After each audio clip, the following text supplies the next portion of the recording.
and even more from this year. You, I guess, exit interviews, they're leaving the building. Yep. Assume you give both of them to work, things to work on. What was the big thing for each of those guys? Well, it was more when they got back. So, because we like to go back, watch all the cut-ups. I mean, there were obviously some things that were in my mind, but it's always good to kind of go back, watch the whole year.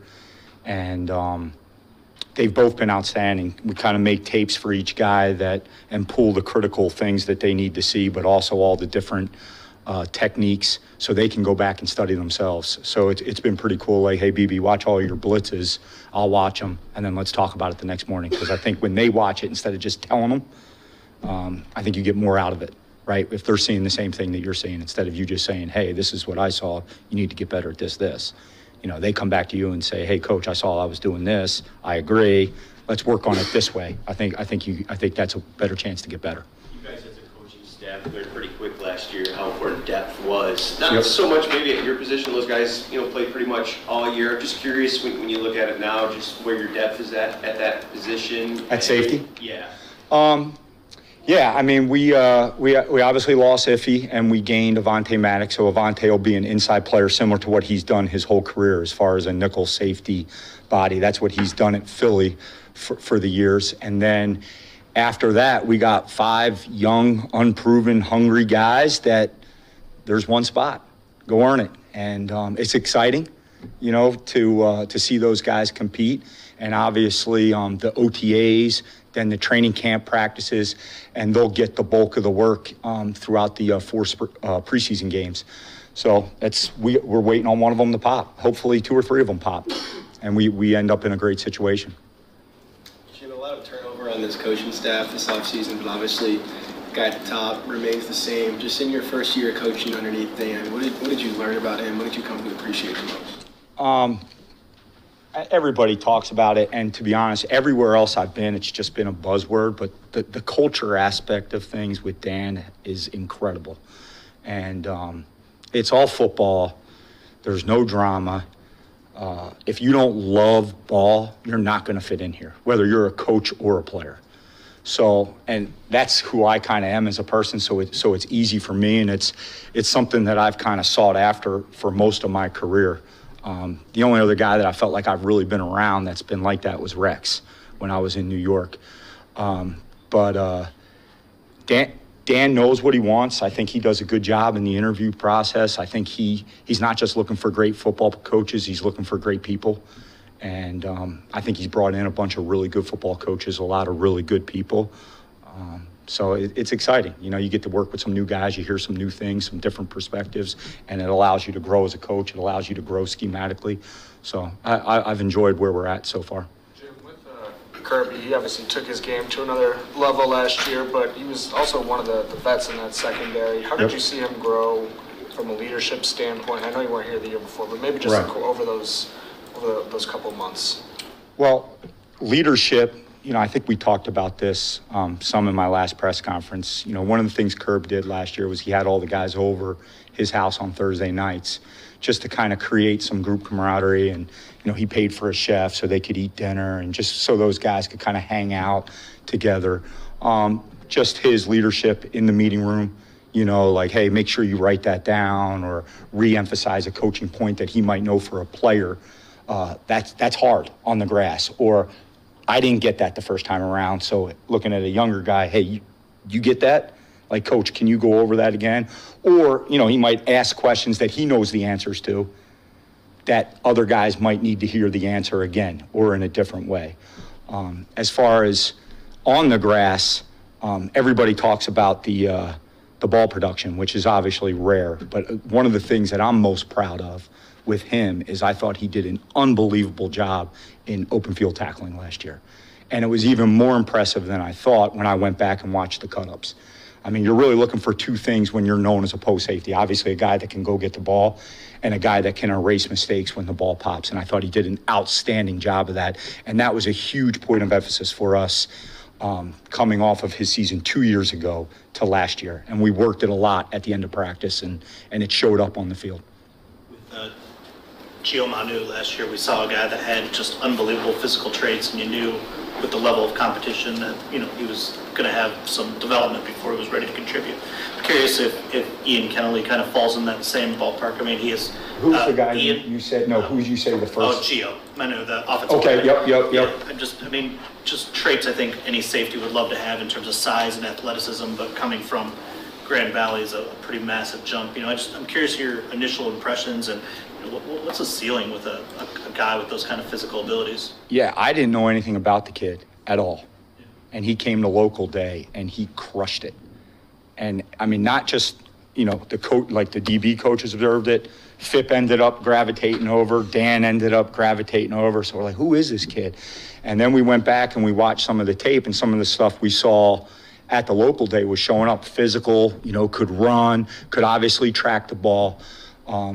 So we've been impressed with him. He's in a little bit of a blender right now mentally because of how much defense we've thrown at him and what he's used to at Grand Valley. But when we're in the position drills, you can see the athletic ability. You can see him track a ball. So he's a great developmental player right now that I'm hoping develops into a damn good player for us.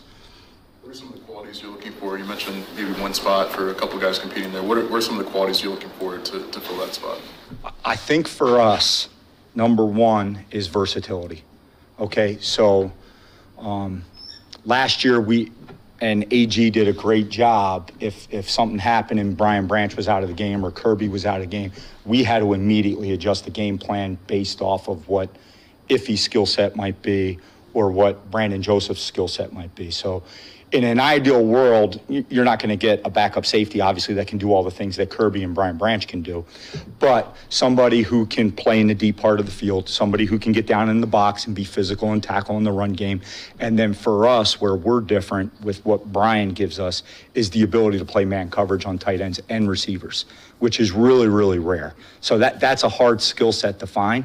But we're going to ask our guys all through OTAs, training camp, and in the preseason games. We're going to ask our safeties to play man-to-man coverage on slot receivers, and we're going to see how they do. Dan Jackson might be one of the least wordy draft picks you have. We didn't get a whole lot out of him in the two guys we talked to so far. I imagine you did know about him going into the draft, yep. Right? Yeah, I did a full evaluation on him. Did a Zoom interview with him. I met with him down at the Combine in Indy. It's a great story. It is, and he's a smart kid, and you know, we talk about grit around here. There's probably not a player that's kind of gone through more of that in his college career than this guy. I mean, stays at Georgia through 6 years, earns the right to start on that defense, plays really good for them around a bunch of guys. You know, he's first-round picks, and you know, so I'm excited about him. He was kind of the alpha in the back seven that did most of the communication. Very, very football smart. Got to make sure he's not thinking too much because, again, we've thrown a lot at him, and we've done that on purpose to kind of force some of these guys to sink or swim. But I've liked what he's shown out there so far in the week that we've had him. You mentioned you know, Kirby's open field tackling, just catching your eye on the rewatch. I guess how often does that happen where something kind of catches your eye while you're, you know, reviewing tape of your own players? As the season's going on, you mean? Yeah. Yeah, well, like right away, you know, just throughout a game or as you're grading tape, you might, you know, you make little mental points to yourself, like, oh, okay, they're attacking us this way, or they're setting the protection this way. Maybe it's because you know, we got to do this to counter that, and you kind of have an idea. And then sometimes you think you're doing something good, and you're disguising stuff well or whatever, and then you go back and you watch every time you were in quarters or every time you were in man-to-man coverage, and you watch it at, you know, and you try to do that during the season, but you don't always have time. You see things, right? You're not under a time constraint. You have more time to look at it and study it, and then you kind of go back. And so for the most part, you're good, but sometimes things are, you know, like Kirby's tackling. I knew it was good. I didn't know it was as good as it was.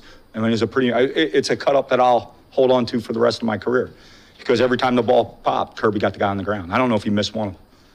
So. What you thought about his progression last year and what you're expecting now? Yeah, I mean, he kind of came onto the scene kind of late in training camp, made some plays in the preseason. Kind of was bounced back and forth on the roster, up on special teams, down. Didn't get much playing time on defense, but again, he's one of those five that are fighting for a spot, and we got 5 guys fighting for their NFL lives. So it's going to be highly competitive. He's one of those guys. So I'm just looking to see where his jump goes, year 2, because usually as a football player, that's your biggest jump in the NFL, year 1 to year 2. Brian, it felt like every couple of weeks he was kind of catching a fine for maybe the lowering of the helmet or just the hits. I'm sure that's something that he doesn't want to have happen this year. So I guess, have you talked about that at all? Or are you trying to coach it out of him without maybe taking away his aggression? Or I guess just what conversations have you had around? I have, and Jim got a custom bag ordered for me. It's about that high off the ground. And we're going to live on that post-practice so I can help him save some of his money.